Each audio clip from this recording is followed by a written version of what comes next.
Que le Seigneur vous bénisse, chers auditeurs et auditrices de la Mama Radio, fidèles à l'émission Adorant l'Éternel. Nous sommes encore ici au studio de la Mama Radio en direct de Bukavu pour vous présenter l'émission Adorant l'Éternel. Nous avons dédié, consacré ces émissions, comme vous le savez, à l'étude de la Bible, étant donné que nous avons commencé notre programme de la lecture de la Bible en entier.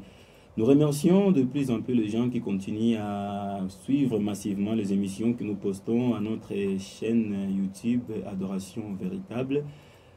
C'est vraiment un plaisir quand nous trouvons que quand nous partageons les émissions, vous êtes nombreux à venir suivre cela. Ça nous bénit de savoir que cela vous intéresse. C'est pour cela que nous allons continuer par la grâce de Dieu de vous poster ces émissions en différé, afin que vous puissiez continuer à les capter. Alors, je voulais vous inviter, à vous qui captez souvent l'émission à travers de notre chaîne, de toujours avoir le temps de vous abonner à la chaîne. Ça nous permettra de ne pas être obligé toujours de partager la vidéo aux milliers, à plusieurs personnes dans leur compte. Parce qu'une fois que vous êtes abonné sur la chaîne, l'avantage est que si nous postons l'émission, avant que nous ne puissions vous notifier, YouTube lui-même s'occupe de la notification instantanée. Alors faites-les. C'est pour votre bien et pour notre bien, pour nous faciliter aussi la tâche pour les émissions futures que nous allons continuer à poster pour vous édifier. Pour aujourd'hui, nous sommes ici pour continuer avec notre lecture de la Bible. Comme vous le savez, nous sommes déjà dans le programme, dans le livre des Proverbes. Et aujourd'hui, nous allons encore exploiter le livre des Proverbes, afin d'essayer un peu, par la grâce de Dieu, de pouvoir répondre à la question quand répondre, comment répondre et pourquoi répondre. Alors, nous allons essayer un peu de voir cela à travers le livre des Proverbes, qui est le livre de la sagesse de Dieu, pas la sagesse selon le monde, parce que ce que le monde appelle sagesse, Dieu appelle cela folie. Alors, nous allons essayer un peu de répondre. Comment répondre et quand répondre selon la Bible. Et grâce à ces livres de Proverbes, nous pouvons répondre à cette question. Il y a beaucoup de choses qui ont été abordées dans ces livres de Proverbes et que ça nécessite vraiment une étude plus approfondie. Mais il n'y aura pas moyen vraiment de pouvoir faire cette étude plus approfondie parce que le temps ne nous donnera pas cette occasion. Mais nous allons essayer quand même d'y aller peu à peu, afin que nous puissions vraiment essayer un peu de vous bénir. Et par la grâce de Dieu, nous croyons que nous allons y arriver. Alors nous allons prier. Bienvenue Père Céleste, bénis la lecture de la parole que nous allons faire. Dans ce programme, notre objectif a toujours été d'édifier tes enfants. Alors permettez Seigneur que ceux qui vont suivre cette émission, que ce soit au Dieu directement à la radio qui suivent à ce moment même, ou ceux qui vont suivre cela car nous allons la mettre en ligne, que tu puisses, oh Dieu, répondre à leurs besoins, que tu puisses leur accorder le désir de leur cœur dans le nom puissant de Jésus-Christ. Nous prions que tu puisses, oh Dieu, faire en sorte que le cœur de chacun puisse être inondé de ta sagesse dans ce monde qui est rempli de pièges. Nous en avons besoin pour savoir comment nous en sortir. Et nous savons que le diable rôde, Seigneur, cherchant comment il veut nous dévorer. Mais grâce à ta parole qui est l'intelligence, oui Seigneur, parce que tu as dit la révélation de ta parole est claire et elle donne l'intelligence aux faibles, aux humbles, Seigneur, que nous puissions recevoir de l'intelligence, oui Seigneur, l'intelligence d'en haut, oui Père, la sagesse d'en haut, afin que nous puissions savoir comment nous comporter dans ce monde qui est rempli de ravisseurs, de loups ravisseurs. Accorde le Seigneur, par la grâce, nous comptons sur toi pour pouvoir y arriver, parce que nous prions dans le nom précieux et puissant du Seigneur Jésus-Christ. Amen. Alors, nous allons aborder directement le livre des Proverbes. Alors, permettez que je puisse lire quelque chose ici dans le livre des Proverbes. Je vais essayer un peu de lire pour vous une partie, disons, du premier chapitre de ce livre des Proverbes qui a été écrit par le roi Salomon, l'homme le plus sage que le monde ait jamais connu, le plus riche aussi que le monde ait jamais connu. C'est le fils de David. Il a réussi à moissonner ce que David avait sémé. David avait sémé en Dieu. Et quand Salomon a vécu, Dieu a récompensé le travail de David, même à partir de Salomon, même au travers de Salomon. Pas que Dieu n'avait pas récompensé David, mais au-delà de la récompense que Dieu avait donnée à David, il en a réservé aussi une partie à Salomon. Pour dire quoi? Il y a des choses que vous faites dans votre vie qui feront en sorte que les enfants qui viendront après vous, si le Seigneur tarde, soient bénis. Alors ne pensez jamais que les actions, que les actes que nous posons nous concernent simplement nous en tant qu'individus. Il faut savoir que si Dieu vous a donné la grâce d'avoir une progéniture, d'avoir une descendance, cette descendance aussi sera jouisseur du bonheur, du travail que vous avez accompli, ou alors du malheur du travail que vous avez accompli. Il y a des enfants qui s'aiment aujourd'hui, ou alors plutôt qui moissonnent les choses qu'ils n'ont jamais s'aimé, mais parce que leurs pères qui l'ont précédé ont s'aimé cela, les enfants continuent à moissonner cela. Voilà pourquoi c'est très important de savoir ceci. Ce que vous faites, cela va se répercuter sur la génération qui viendra après vous. Alors ne vivez pas simplement comme s'il s'agissait de vous. Il s'agit aussi des enfants que vous allez donner, auxquels vous avez donné naissance, mais il s'agit aussi des enfants de vos enfants, parce que l'Éternel dit qu'il continue à faire payer les sentences de tes actions à la 4e génération qui viendra après toi. Alors quand vous faites des choses, rappelez-vous des générations qui viendront après vous et faites-les bien, parce que vous savez, si vous avez bien investi, vos enfants hériteront. Nous avons beaucoup de grands hommes de la ville qui aujourd'hui sont en train de jouir de bonheur, mais si vous leur demandez qu'était votre parent, qu'était votre père, vous allez remarquer que son père a donné sa vie au Seigneur, et cet enfant-là, il commence à avoir des bénédictions où il ne sait pas d'où ça vient, mais ça ne vient pas de nulle part. Quelqu'un a sémé et il est venu pour moissonner. En d'autres termes, il y a des bénédictions que tu jouis pas parce que tu le mérites, mais parce que c'est lui qui est venu avant toi, t'a préparé les chemins. Alors fais de même, prépare les chemins à celui qui viendra après toi, afin qu'il puisse aussi bénéficier des choses par lesquelles le Seigneur lui accordera, parce que simplement toi tu as servi fidèlement les Seigneurs. Alors il ne s'agit pas simplement de toi, il s'agit de toi, il s'agit de la famille qui vient après toi, il s'agit des enfants qui naîtront de toi. Alors faites-les bien pour eux, par amour pour ta génération, vis la vie qu'il faut. Alors David, ayant vécu conformément à la parole de Dieu, une vie noble que le Seigneur a appréciée, il a récompensé aussi son fils Salomon. Alors Salomon, c'est la sagesse que Dieu lui a donnée.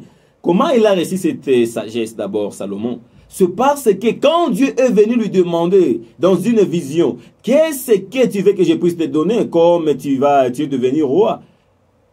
Au lieu de demander la protection de son royaume, au lieu de demander la richesse pour son royaume, au lieu de demander l'élévation de son nom, il a demandé, Seigneur, donne-moi de la sagesse, afin que je puisse paître ce peuple comme il le faut. Et Dieu a aimé la prière de Salomon, et à cause de cette prière aimée par le Seigneur, Dieu lui a dit, non simplement je vais te donner la sagesse comme tu l'as demandé, mais je vais te donner aussi de la richesse, je vais te donner aussi de la prospérité, je vais faire en sorte que ton nom puisse être un nom redoutable. Pourquoi? Parce qu'il a demandé quelque chose de correct. Demandez quelque chose de correct et le reste viendra après. Et quelle est la chose correcte que nous pouvons demander? Demandez les Saint-Esprit, demandez la vie éternelle, demandez que Dieu te sauve, parce qu'il a dit, quand le salut est donné à l'homme, les choses du monde ne sont ajoutées comme des superflus, comme quoi, comme des ajouts, comme des bénédictions suivant les saluts. En d'autres termes, les bénédictions que l'Éternel nous donne, c'est après les saluts que nous pouvons les toucher. Quand je parle de ça, je parle de bénédiction matérielle, mais la vraie bénédiction que l'Éternel peut donner à son peuple ou à son fils, c'est d'abord le baptême du Saint-Esprit. Alors il nous a dit, cherchez le royaume de Dieu en premier et le reste vous sera accordé par-dessus. Mais aujourd'hui, les gens cherchent d'abord les choses du monde, pensant que Dieu va leur donner d'abord les choses du monde et puis il va les sauver. Mais non, ce n'est pas ça l'idée. L'idée générale, ou alors la règle générale est que vous puissiez d'abord recevoir le salut et la bénédiction matérielle suivra certainement. Alors nous sommes là dans le livre des Proverbes. Qu'est-ce qu'il est dit? Proverbe de Salomon, fils de David, roi d'Israël, pour connaître la sagesse et l'instruction, pour comprendre les paroles de l'intelligence, pour recevoir des leçons et des bons sens, de justice, d'équité et de droiture, pour donner aux simples du discernement, aux jeunes hommes de la connaissance et de la réflexion, que les sages écoutent et augmentent son savoir, et celui qui est intelligent acquérera de l'habileté pour saisir le sens d'un proverbe et d'une énigme, de paroles de sages et de leurs sentences. La crainte de l'Éternel et les commencements de la science. Les insensés méprisent la sagesse et l'instruction. Écoute, mon fils, l'instruction de ton père, et ne rejette pas l'enseignement de ta mère, car c'est une couronne de grâce sur ta tête et une parure pour ton cou. L'instruction de ton père et l'enseignement de ta mère. Ton père, c'est l'instruction. La mère, c'est l'enseignement. Ça, c'est très, très, très important. Il ne faut jamais oublier cela. Le rôle de la mère, c'est de donner l'enseignement. Le rôle du père, c'est de donner l'instruction. Ne pensez jamais que l'enseignement que ton fils recevra viendra de son père. Non. Le père est là pour instruire l'enfant. Instruire, donner des instructions, donner des ordres à suivre. Mais la mère est là pour donner l'enseignement, la conduite, la manière de vivre, la manière de se comporter, la manière de faire ceci, la manière de faire cela, la manière de répondre à celui-ci, la manière de répondre à cela. Mais quand le père vient, il vient pour instruire, donner des instructions. Alors l'enseignement est donné à la mère. N'aie jamais sous-estimé ton pouvoir en tant que mère dans la famille. Parce que l'enseignement, la Bible dit l'enseignement de la mère. Il ne dit pas l'enseignement du père. Non, le père n'enseigne pas. C'est le père qui instruit, mais c'est la mère qui enseigne. Le rôle principal, et vous devez savoir que l'enseignement, c'est ce qui donne de la colonne vertébrale. Quand on dit que la femme, c'est une colonne vertébrale pour une nation, c'est quelque chose qui est véritablement biblique. Pourquoi? Parce que c'est l'enseignement qui donne la colonne vertébrale à une église. Et quand nous sommes dans l'église à la maison, une église familiale, c'est la femme qui est censée donner la doctrine, ou alors plutôt la colonne vertébrale à son enfant. Comment? Par ses enseignements. Et quand le père est là, il ne vient que pour instruire, donner des ordres.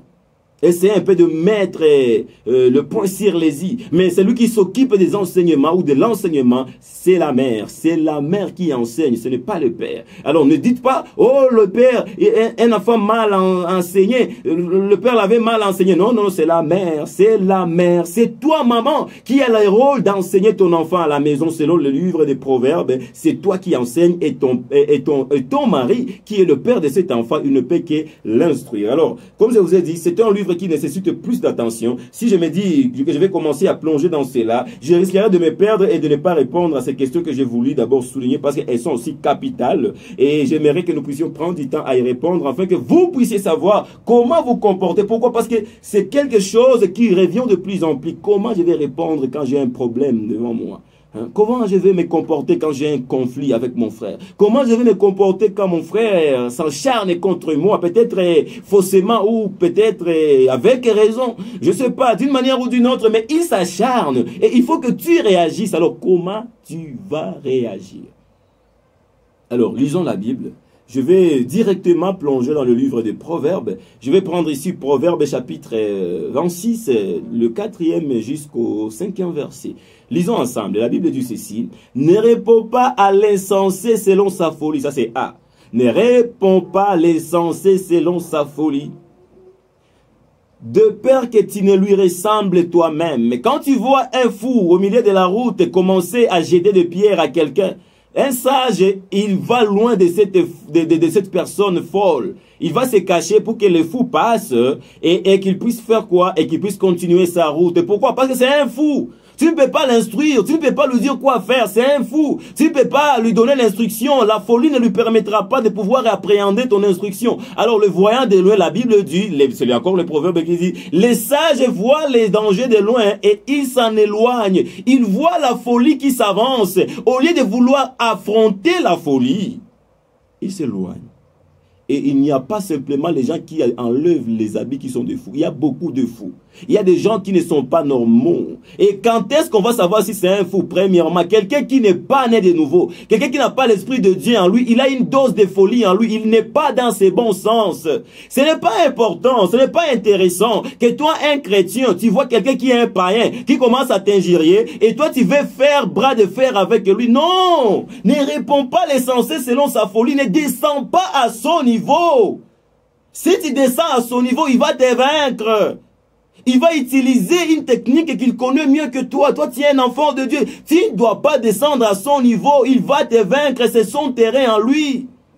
Quand tu vois les diables t'attaquer et commencer à t'appeler sur son terrain en lui, n'y va pas. Il va te vaincre. Il va te ridiculiser. Tu vas perdre. Même s'il t'injurie, lui, il n'aura pas une condamnation. Ça, c'est sûr.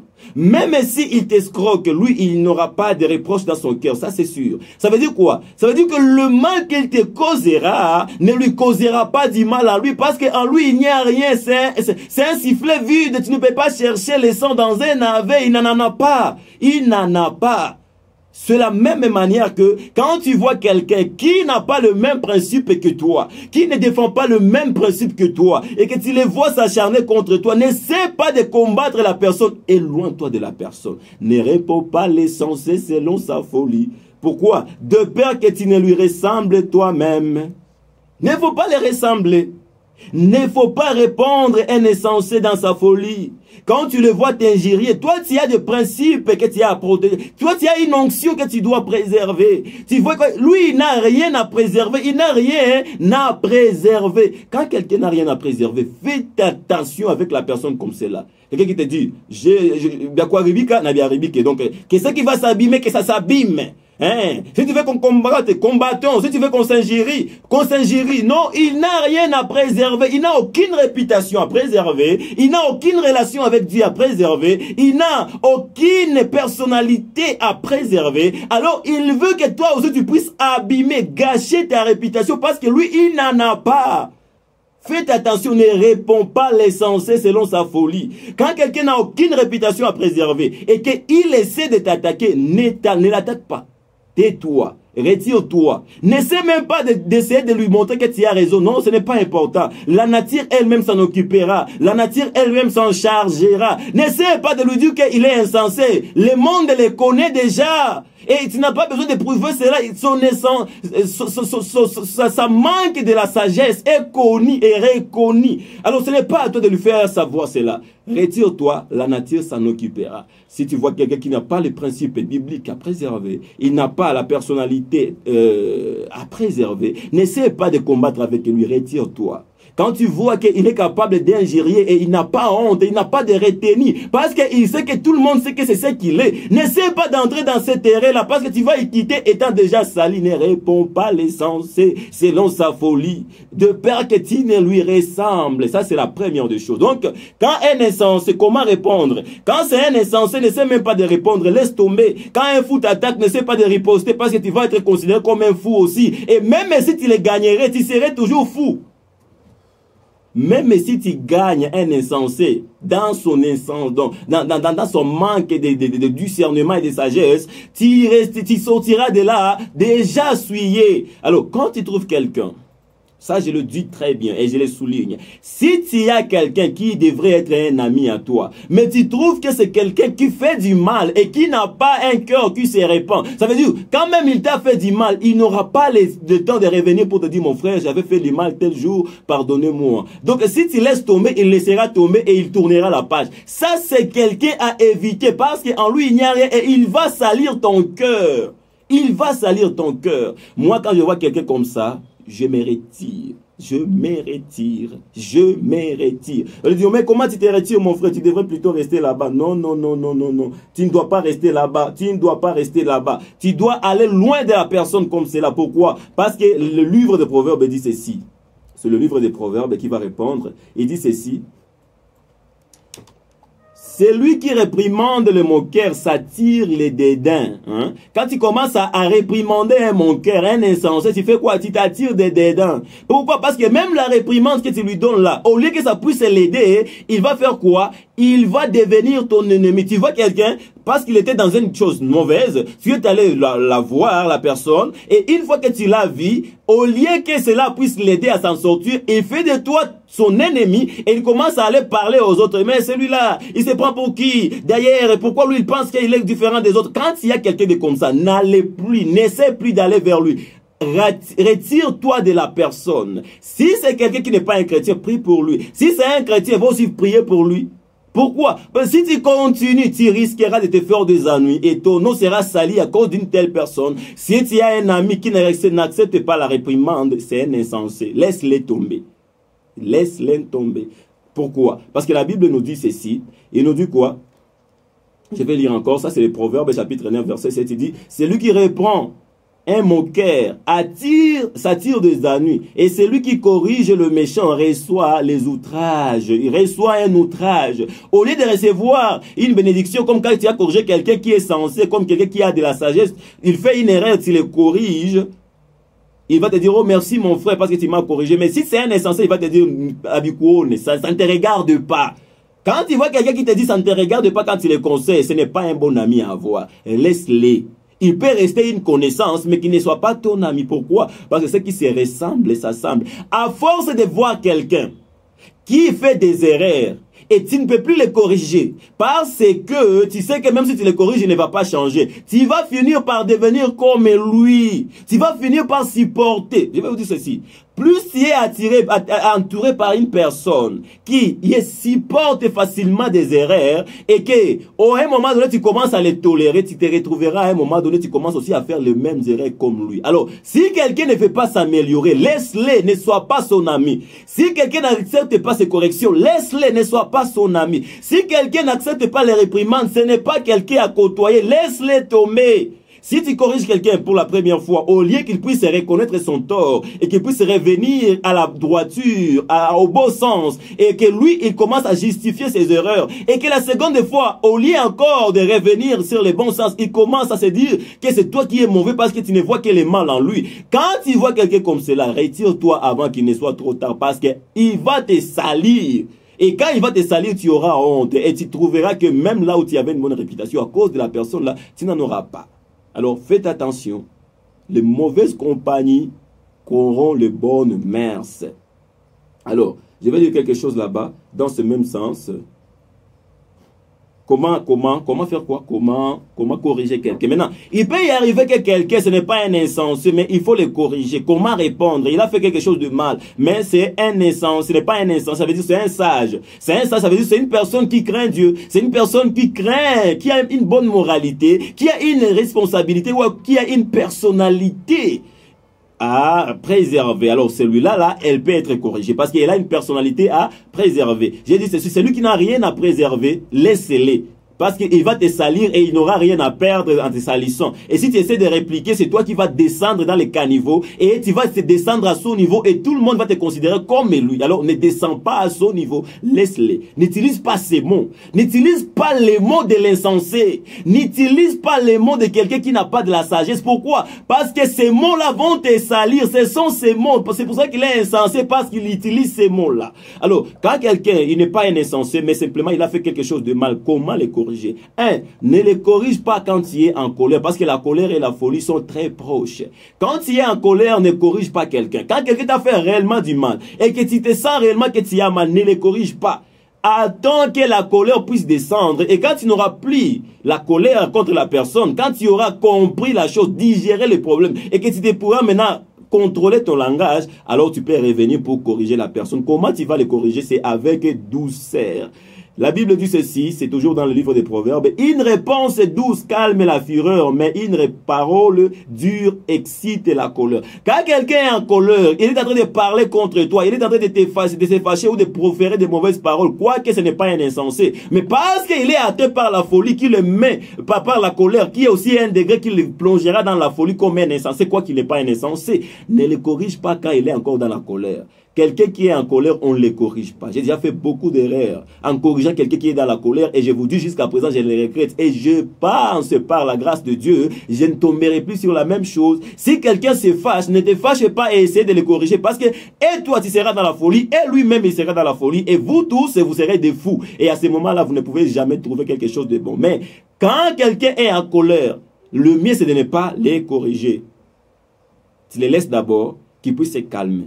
Et si tu trouves que tu es obligé de répondre, ça veut dire, par exemple, il est en train de te poser des questions et que tu te retrouves que tu es obligé de répondre, car si tu ne réponds pas, il va prendre cela comme des dédains. Qu'est-ce que tu vas faire? Réponds avec douceur. Parce qu'une bonne réponse, une réponse douce, calme la colère. Par exemple, ton mari te pose des questions et tu es obligé de répondre à ton mari. Qu'est-ce que tu vas faire? Tu sais que ton mari est en colère et il veut à tout prix que tu lui répondes. Si tu sors et que tu dises que tu vas aller quelque part, il va prendre cela comme la mépris. Si tu t'étais en restant là-bas, il va prendre cela comme de l'orgueil. Tu es obligé de répondre. Comment tu vas répondre?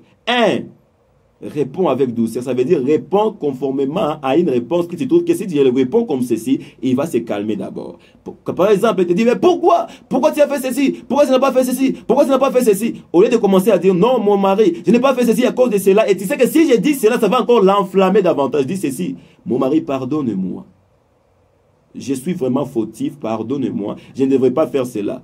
S'il tourne encore davantage, demande encore pardon. Pardonne-moi mon mari. S'il tourne encore davantage, redemande encore pardon. Pardonnez-moi mon mari. Et quand est-ce que tu vas revenir encore à cela? Quand tu trouveras que ton mari maintenant est dans son bon sens, les jours peut-être sont déjà passés. C'est là que tu peux revenir sur la question et dire, mon mari, ce jour-là, quand tu avais fait ceci, ce n'était pas cela, j'avais demandé pardon, mais voilà maintenant comment était la donne. Voilà comment était la chose. C'était comme ceci, comme cela et comme cela. Et là, ton mari pourra maintenant te répondre correctement. Pourquoi? Parce qu'il n'est plus dans la folie, parce que la colère est une première phase de la folie. S'il continue dans la colère, et que tu essaies un peu de lui répondre, à lui montrer que tu n'es pas dans l'erreur, tu vas te retrouver encore enfoncé dans la chose et tu vas te demander pourquoi je lui ai répondu. Alors, quand quelqu'un est en colère, soit tu ne lui réponds pas. Et si tu es obligé à lui répondre, répondez sans vouloir expliquer que tu as raison. Demandez pardon. Ça ne va pas te tuer. Demande pardon. Laisse la chose passer. Quand le temps passera, tu pourras y revenir. Je répète et je me résigne. Quelqu'un qui n'a rien à perdre ne combat pas contre la personne. Réponds. Ne réponds pas l'insensé selon sa folie de père que tu ne lui ressembles. Alors, il y a une autre chose qui va venir après cela. Je ne sais pas si on pourra l'aborder dans l'émission, juste pour savoir comment répondre. La Bible dit ceci, c'est toujours dans le même proverbe. La première partie, on a dit ne réponde pas à l'insensé selon sa folie de père, que tu ne lui ressembles toi-même. Deuxième partie dit réponds à l'insensé selon sa folie, afin qu'il ne se regarde pas comme sage. À un moment donné, il faudra répondre l'insensé selon sa folie. Parce que si tu le laisses comme cela, il va penser qu'il est sage. Il va penser qu'il va s'en tirer comme cela et il va continuer à faire la même chose. Comment par exemple? Répondez l'insensé selon sa folie de père qui ne se voit sage. Par exemple, quelqu'un, lui, quand il invite, en lui écrivant quelque chose, il ne répond pas. Tu lui fais un message, il ne répond pas. Et tu sais que c'est une personne normale, ce n'est pas un insensé. Ou alors, imaginons, il est déjà dans une forme d'un insensé. Tu lui donnes un message, lui il ne répond pas. Il y a des gens comme ça. Tu lui écris un message sur WhatsApp, au lieu de répondre, il ne répond pas. Comment tu vas l'aider? Quand il t'aura écrit encore, ne réponds pas. Ah. Là, ça devient quoi? Répond l'insensé selon sa folie de peur qu'il ne se voit sage. À un moment donné, ne le réponds pas à son message. Quand il t'écrit, lui, parce qu'il a l'habitude, lui, tu lui écris, il ne répond pas. Mais quand il t'écrit, toi, tu le réponds, il risque de continuer cette vie-là. Un jour, quand il t'écrivera, ne le réponds pas. Laisse-le répondre l'insensé selon sa folie de peur qu'il ne se voit sage. Alors, qu'est-ce qui va se passer? Il va sentir ce que tu sens quand lui, il ne te répond pas. Et si c'est quelqu'un qui a quelque chose de Dieu en lui, qu'est-ce qu'il va faire? Il va arrêter ces actions-là, de ne pas répondre aux autres. On pourra prendre plusieurs exemples, peut-être dans l'émission qui va suivre. Mais jusqu'à ce que nous puissions nous revoir et suivre le programme et continuer. Nous sommes déjà dans les livres des Proverbes et que nous allons terminer cette semaine, bien sûr, pour que nous puissions maintenant aborder le livre d'Ecclésiaste. C'est toujours le livre de Salomon, du roi Salomon. Alors, jusqu'à ce que nous puissions nous revoir, le proverbe dit ceci, je vais vous lire ce proverbe parce que je ne pense pas que nous allons continuer avec le livre des proverbes. Qu'est-ce que ça dit? Il dit, mets rarement le pied dans la maison de ton prochain, de peur qu'il ne soit pas rassasié de toi et qu'il ne te haïsse. Mets rarement tes pieds dans la maison de ton prochain, de peur qu'il ne soit rassasié de toi et qu'il ne te haïsse. Ne faut jamais être fréquent à un endroit, à un lieu tous les jours. Même si tu es aimé à cet endroit, plus tu fréquentes cette maison-là, tu ne seras plus une bénédiction là-bas. Si tu es aimé à un endroit, ce n'est pas une raison d'y aller tous les jours. Arrête. Et ça sera une bénédiction pour toi. Alors nous allons prier le Seigneur. Ne fréquente pas un endroit parce que tu es aimé tous les jours. Quand on te donne quelque chose, n'essaie pas de prendre tout. Prenez une petite partie et retire-toi avant qu'on ne puisse se rassasier de toi. Que Dieu te bénisse. Béni soit-il le Seigneur de gloire, toi qui nous as donné la grâce d'écouter, de suivre cette émission. de la partager à tes enfants. Ma prière, Seigneur, remplis-nous de la sagesse. Donne-nous la force de lire ce livre encore et davantage, de l'étudier. Parce que chaque mot est important, Seigneur. Et je crois de tout mon cœur que celui qui lit ce livre et qui applique ce qui est écrit, il ne pourra pas chanceler. Alors aide mon frère, aide ma sœur à toujours lire ce livre. Et surtout, donne-lui la révélation pour saisir ce qui est écrit. Parce que c'est cela ta volonté. Bénis Mama Radio qui nous donne toujours cet espace. Bénis chaque personne qui suit cette émission. Bénis ceux qui vont suivre cette émission même sur YouTube. Donne-leur de la sagesse. Donne à moi de la sagesse. Au nom puissant de Jésus-Christ. Amen. Que Dieu vous bénisse. Nous allons nous revoir les jeudis prochains par la grâce de Dieu. N'oubliez pas de partager cette émission à d'autres personnes quand vous allez la suivre sur YouTube.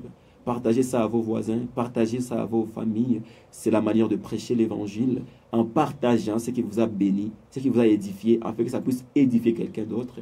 Shalom. Que Dieu vous bénisse.